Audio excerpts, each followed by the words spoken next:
31 თავი, 6 კლასტერი და 83 გვერდი. ეს არის საქართველოს შესახებ ევროკომისიის ანგარიში, რომელიც მიმოიხილავს ბოლო წლის განმავლობაში ქვეყნის პროგრესს თუ რეგრესს. მოსალოდნელზე ბევრად მწვავე და კრიტიკული აღმოჩნდა ეს ანგარიში, მით უმეტეს იმის გათვალისწინებით, რომ სავარაუდოდ ბევრს არც კი წარმოედგინა, რომ კანდიდატის სტატუსის მიღებიდან 2 წლის თავზე საქართველოს ამდენი უარყოფითი შეფასება ექნებოდა. მოსალოდნელი ანგარიში ამ მხრივ იყო მხოლოდ ხელისუფლებისთვის, რომელიც ევრობიუროკრატებს ადანაშაულებს მიკერძოებულობაში. თუმცა უნდა აღინიშნოს, რომ ბრიუსელში ამ დოკუმენტზე არც ერთი კონკრეტული პოლიტიკური ჯგუფი მუშაობდა და არც კონკრეტული პოლიტიკოსები. ამ დოკუმენტზე მუშაობს 33 ევროპული ინსტიტუტი და 9 სააგენტო. რამდენიმე ძირითადი თავი არის ამ მხრივ გამოსაყოფი ევროკომისიის ანგარიშთან და მათ შორის არის მართლმსაჯულების სისტემა. კანონის უზენაესობის დასაცავად შექმნილი ინსტიტუტები გამოყენებული იქნა პარტიული მიზნებისთვის, რითაც შეიყრა მათი მთლიანობა. ასეთი ევროკომისიის შეფასება, რომელიც 4 ნოემბერს გამოქვეყნდა.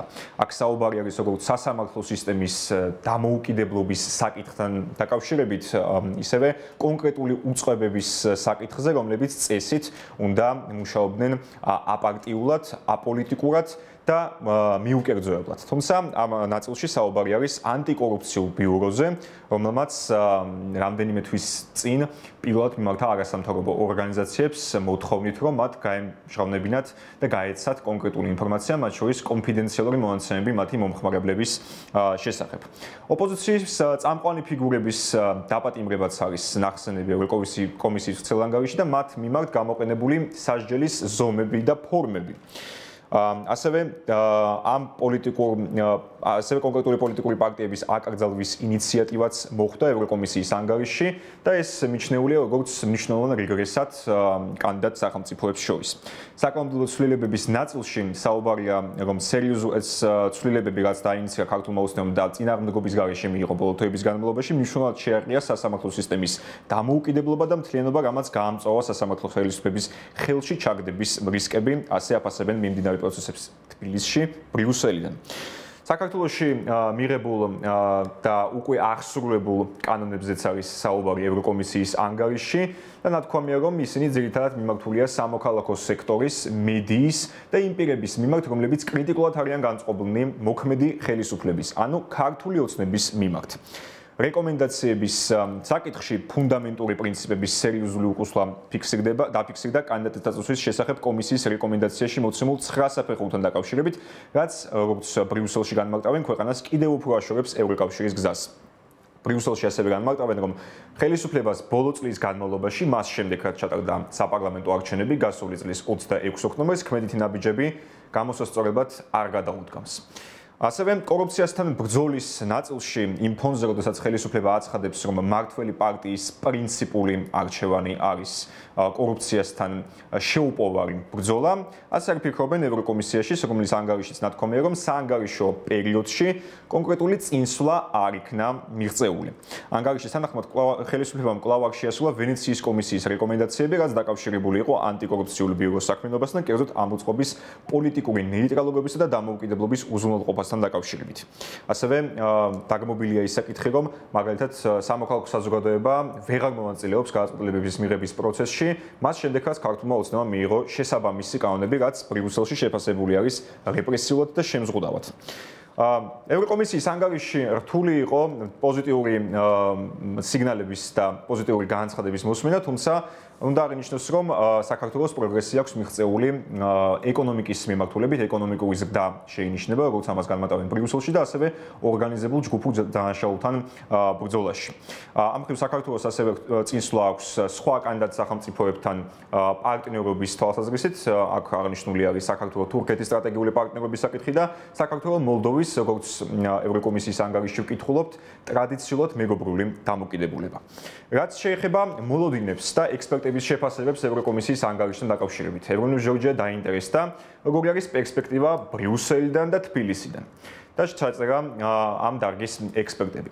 ბრიუსელში თინათინ ახვლედინას გავესაუბრეთ და მან მაგალითად მოიყვანა მაგალითად სერბეთის შემთხვევა. სერბეთიც ამ ანგარიშის თანახმად საკმაოდ კრიტიკულად არის შეფასებული, თუმცა არა ისე როგორც საქართველო. საგარეო ურთიერთობების მიმართულებით სერბეთსაც მოითხოვება კონკრეტული წინაპირობების შესრულება, მათ შორის მოსკოვთან თანამშრომლობის შეწყვეტა და სანქციებისგან თავის არიდების შეწყვეტა, რითაც ის როგორც ევროკომისიაში განმარტავენ, ეხმარება რუსეთის ფედერაციას. ასევე კორნელი კაკაჩიას ვესაუბრეთ, რომელმაც განიხილა საქართველოს ევროკავშირის შორის მიმდინარე პრობლემური ურთიერთობები და თქვა, რომ ათვლის წერტილი არ უნდა იყოს 2024 წლის 28 ნოემბერი, არამედ ის პერიოდი, როდესაც ევროკომისიამ თბილისს პირველად მოუწოდა 12 პუნქტის შესრულებისკენ.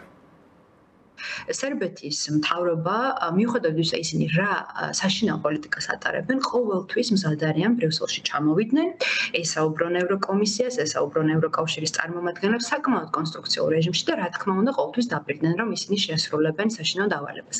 გუშინ, როდესაც მე თვითონაც ვიჯექი აუდიტორიაში, როდესაც ევროკომისარი წარადგენდა ამ მოხსენებებს და ამ ახალ რეპორტს, ის ამბობდა, რომ რა თქმა უნდა, სერბეთში საკმაოდ ირღვევა ადამიანის უფლებები, ფუნდამენტური ღირებულებები, მაგრამ ასევე არის გარკვეულ რიგ თემებში, ასევე არის პროგრესი.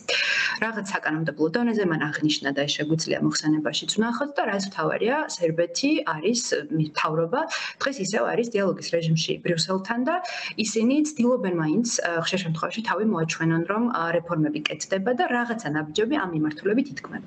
რაც შეეხება საქართველოსგან და ოფიციალურად თბილისის წარმომადგენლებისგან პირდაპირ დიალოგი არის შეწყვეტილი, არ დაგვავიწყდეს, რომ ეს იყო საქართველოს და საქართველოს პრემიერ-მინისტრი, რომელმაც განაცხადა, რომ ის თავისი ინიციატივით თავისი გადაწყვეტილება იყო, რომ საქართველოს არ გაეგრძელებინა, ასე ვთქვათ, ეს ევროინტეგრაციის მოლაპარაკებები 2028 წლამდე, ხო? ეს ბრიუსელმა არ დაგვიხურა, არ მეგვიხურა ჩვენ, ეს ყოფ საქართველოს პრემიერ-მინისტრის განცხადება. სერბეთს მსგავსი განცხადება არასოდეს გაუკეთებია და პირიქით, როდესაც სერბები ჩამოდიან და ოფიციალური სერბეთი ჩამოდის ბრიუსელში, ისინი ყოველთვის არიან მზად დიალოგისთვის და ყოველთვის დგანან, ასე ვთქვათ, იმ გზაზე, რაც მათ მოეთხოვებათ, რომ იყვნენ რეფორმები. რა თქმა უნდა, ბრიუსელი თვალს არ ხუჭავს იმ ყველა უკუსვლაზე და დემოკრატიულ უკუსვლაზე, რაც დღეს სერბეთში აღინიშნება და ამ ყველაფერს ჩვენ მოხსენებაში ვკითხულობთ, მაგრამ ის ფაქტი, რომ დღეს არის დიალოგი სერბეთსა და ბრიუსელს შორის და არ არის საქართველოსა და ბრიუსელს შორის, ეს უნდა იყოს ძალიან საყურადღებო და ამას ბრიუსელს ჩვენ ნამდვილად ვერ დავაბრალებთ. სწორედ ადამიანის უფლებების დაცვა და დემოკრატიული რეფორმები უკვე დგება დღის წესრიგში ის წინაპირობად, რომლის საფუძველზეც ვიზა ლიბერალიზაცია შეიძლება მიენიჭოს კონკრეტულ პარტნიორ ქვეყანას, ევროკავშირის პარტნიორ ქვეყანას და ასევე ის თუ ეს ქვეყანა თუ არ აკმაყოფილებს, თქვათ, ადამიანის უფლებების დაცვის სტანდარტებს, რომელიც არის შესაბამისი ევროკავშირის სტანდარტებთან, ამ შემთხვევაში უკვე ვიზა ლიბერალიზაციის შეჩერება ან შეწყვეტა დგება დღის წესრიგში. იქიდან გამომდინარე, რა სიტუაციაც არის დღეს საქართველოში, საქართველოს თავისთავად იქნება ამ განახლებული რეგულაციის ერთ-ერთი პირველი, ასე ვთქვათ, თარგეთი, ესეთი პირველი სამიზნე, ასე რომ ვთქვათ, იმიტომ რომ დღეს საქართველოში სამწუხაროდ ფუნდამენტური ღირებულებებისა და ფუნდამენტური უფლებების დაცვა ძალიან რეგრესიულ მდგომარეობაში და ძალიან ირღვევა. ამიტომ თავისთავად ამისი საკანონმდებლო ბაზა არსებობს უკვე ბრიუსელში, რომ საქართველოს დღის წესრიგში დადგეს საქართველოსთვის ვიზა ლიბერალიზაციის შეჩერება ან შეწყვეტა. თავარი ამოსავალი წერტილი არის არა თქვათ 24 წელიწადი, არამედ რამდენიმე წლის წინათ, როდესაც ევროკავშირმა სხვა კანდიდატ ქვეყნებთან ერთად საქართველოს ხელისუფლებას წამოუყენა ეგრეთ წოდებული 12 პრინციპი, რომლის შემდეგ გავხდა 9 პრინციპი.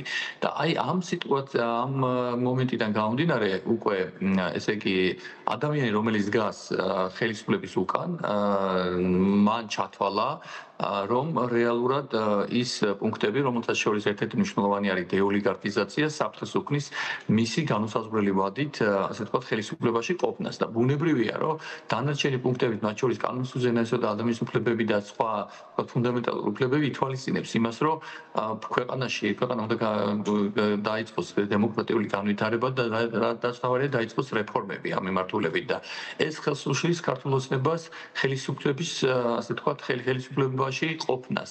მათაც გარკვეული შიში, რომ თუ ისინი დაკარგავენ ხელისუფლებას, შეიძლება მოხდეს, როგორც აქამდე იყო, თქვა ეგრეთ წოდებული ვენდეტის წესით მოხდეს, თქვა ხელისუფლების გასამართლება, როგორც თვითონ მოექცნენ, თქვა წინა ხელისუფლებას, მის წინა ხელისუფლება მოექცა სხვა ხელისუფლებას და ბუნებრივია, ეს შიშები, ასე თქვა, კიდევ უფრო კვებავს ამ, ასე თქვა, ავტორიტარის.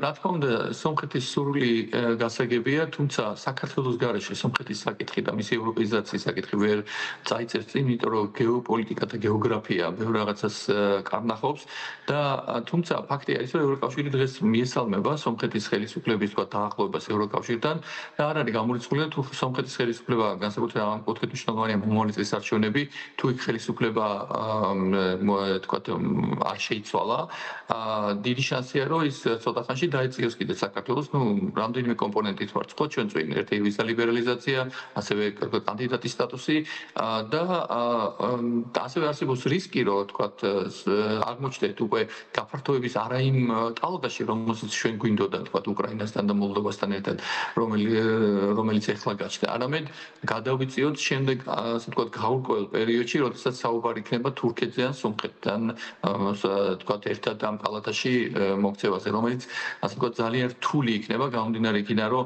თვითონ თურქეთის თქვათ ევროკავშირის გაწევრიანება უკვე მრავალი წევრებია გაჭიანურებული და არავინ არ იცის როდის დამთავრდება. ექსპერტების თქმით, ახლა საზოგადოება უნდა დაელოდოს ნოემბრის ბოლოს ან დეკემბრის დასაწყისს, როდესაც ევროპელი ლიდერები კვლავ შეიკრიბებიან და განიხილავენ მათ შორის სავიზო რეჟიმის ლიბერალიზაციის შეჩერების საკითხს, თუმცა ამ მხრივ საინტერესო არის ის ფაქტორი, რომ საჭირო არის კვალიფიციური უმრავლესობა, ანუ იმ 14 ქვეყნის თანხმობა, რომელთა მოსახლეობა აღემატება 65%-ს. ასევე განიხილება კონკრეტული მაღალჩინოსნების სანქციების საკითხი, ამ შემთხვევაში ამ საკითხს ბლოკავს უნგრეთი და ვიქტორ ორბანის ხელისუფლება. რაც შეეხება ევროკომისიის გამოხმაურებას, ხელისუფლების მაღალჩინოსნებიდან ნაწილმა ამ ანგარიშს მოусმინა თბილისიდან, ნაწილმა კი ჩინეთიდან. ჩინეთში იმყოფება პრემიერ-მინისტრი აგრიპი კობახიძე, რომელიც ამბობს, რომ თბილისი მზად არის, რომ 2030 წელს გახდეს ევრობლოკის სრულფასოვანი წევრი, თუმცა აქვს კონკრეტული დათქმები. მისთვის მნიშვნელოვანია, რომ ევროკავშირი ამჟამად არსებული ევროკავშირი შეიცვალოს, რისთვისაც განაგრძობს შესაბამისი ნაბიჯების გადადგმას საქართველოს მთავრობაც, როგორც ამბობს, და იმედი აქვს, რომ რადიკალურად შეიცვლება 2030 წლამდე ევროკავშირში არსებული მდგომარეობა. ერიკ კობახიძე აქამდე არაერთხელ უთქვამს, რომ მზად არის დიალოგში მიიღოს მონაწილეობა და დღესვე ჩავიდეს ბრიუსელში. ამის მზაობა აქვთ მათ შორის ევროპელ ლიდერებსაც, მაგალითად გუშინ ანგარიშის წარდგენიდან რამდენიმე წუთში საქართველოში ევროკავშირის ელჩმა პაველო ჰერჩინსკიმ თქვა, რომ დიალოგისთვის მზაობა არსებობს ევროპული მხრიდან, თუმცა ჯერჯერობით უცნობია კონკრეტულად რა უშლის ამ დიალოგის დაწყებას ხელს. პრემიერ-მინისტრი ასევე ერიკ კობახიძე ამბობს, რომ ტრაგიკულია მდგომარეობა, რომელიც შექმნილია ევროპულ ბიუროკრატიაში და ქალბატონი მარტა კოსის განცხადებებიც ამაზე მეტყველებს. და კობახიძის მტკიცებით ეგრეთ წოდებული კოლექტიური ბიუროკრატია ბრიუსელში მხოლოდ იმაზე ფიქრობს, რომ რამენაირად დააბრუნოს საქართველოს ხელისუფლებაში, როგორც ამბობს ეგრეთ წოდებული რადიკალური ოპოზიცია.